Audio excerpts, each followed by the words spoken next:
continue to trend down, and the state guidance becomes more flexible to allowing us these options. And I'll work closely with Mr. Perucci to make sure that any opportunity we can seize to get parents in to see their children play, we're going to take it.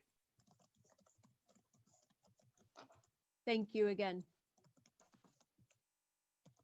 Hi, it's Matt Van Ormer. Just a random middle school question. Are you guys going to be able to stream the middle school games too, or more specifically just the high school games?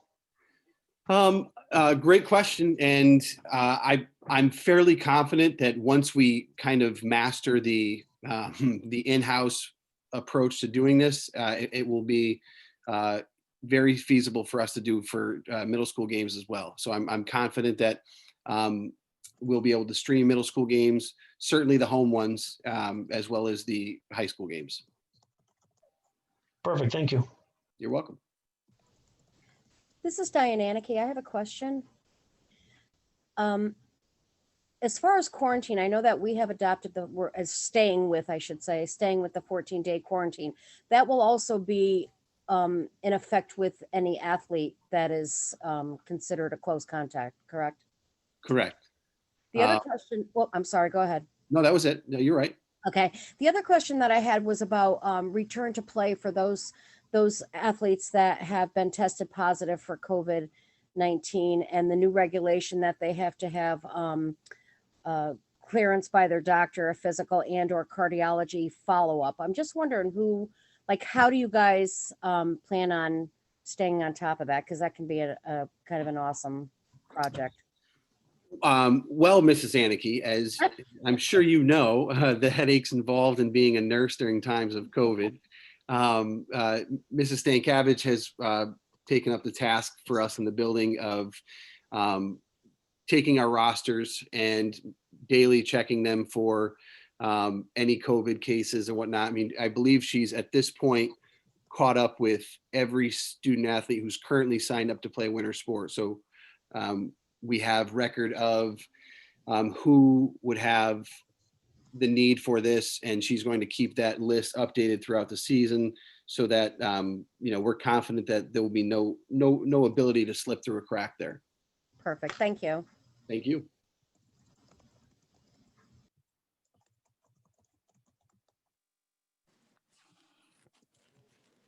Are there any other questions? Is there any other presentations as well?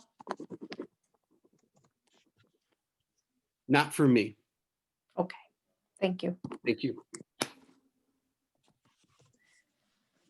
There are no other presentations, Mrs. Campbell. This is Francine Koss. The slide that was up just before Mr. Vanel's presentation would be the next slide that we would be looking at for the board to read and contemplate. Roxy Finer, I make a motion to approve the Thomaston High School Athletics Winter Sports Plan as presented by the Thomaston High School Athletics Department dated January 14th, 2021. Matt Van Ormer, second. Is there any discussion on the motion? This is Frank Treglia. Is this something we need to vote on? I thought it was just a matter of the ADs coming in front of the board and we accepting what they're doing. I mean, I thought this was basic. I don't see a problem with what they're doing, but do we need to vote on it? I thought it was just to make sure that the board was okay with it. I can take that. This is Francine. Frank, back in November, the Thomaston Board of Education took action to require that we, as a board, reconvene regarding winter sports after the CIAC recommendations were put forth. And that's why our meeting tonight would be to accept what the CIAC is saying and accept what our athletic directors and administrators at the high school are offering.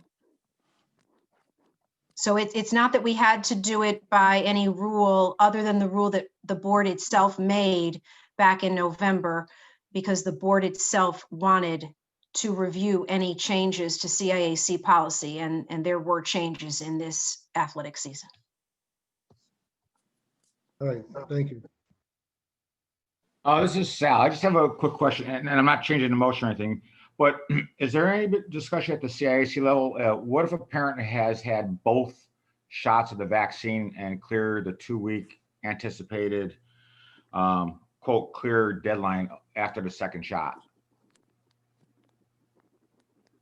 To the best of my knowledge, Sal, there's been no conversation regarding that at this time at the state level. But again, given the infancy that the vaccine release, the state that it was in when this document was first drafted at the state level, I don't think it was a consideration they were ready to even acknowledge. But perhaps in the days, weeks to come, that may be something that finds its way into updated guidance from the state as they continue to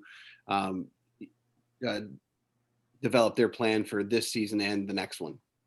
Okay, yeah, because there are health workers that are actually getting the second shot now. So if a parent is a health worker, it's possible that within the winter season they would have both vaccine shots and been past that 2-week time period after the second shot.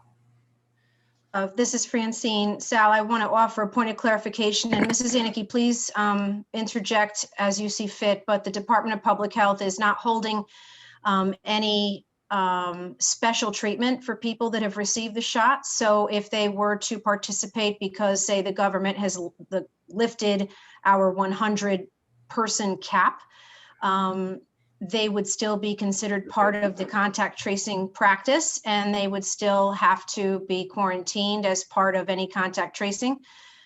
So right now, under the current stipulations, we can't have more than 100 people in the gym regardless of status, but even further, the DPH is not giving any particular type of special treatment to people who have received 1 or 2 doses of the shot. Mrs. Zanicki, if I'm mistaken, please interject.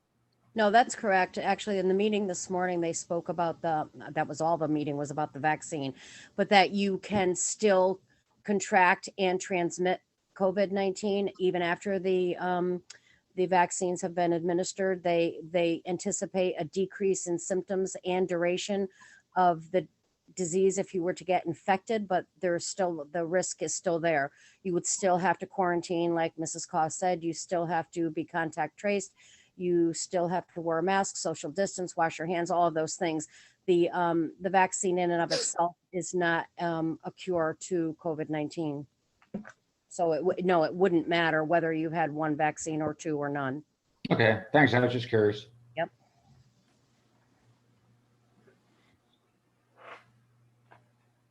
This is Sarah Ethier. I just wanted to say, I know many members have said this already, but it's just my hope that we can put something out for the seniors, especially so that their parents can at least attend some of the games, even if it's kind of like a lottery or something where they get to go to X amount of games. It seems as though that 100 marker, we could accommodate at least a few families a game.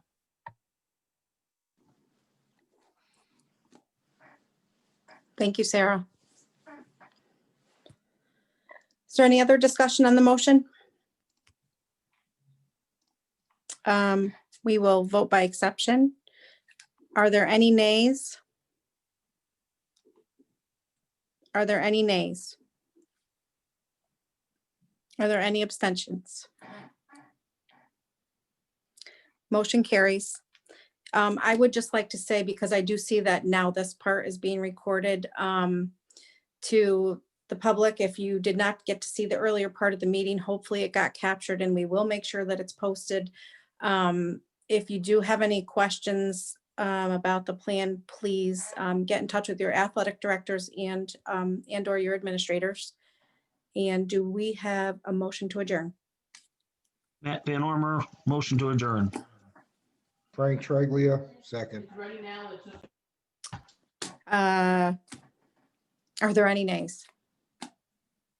Are there any nays? Motion carries. Meeting is adjourned. Thank you, everybody. Good luck in the season. Thank you. Thank you all. Bears. Go Bears.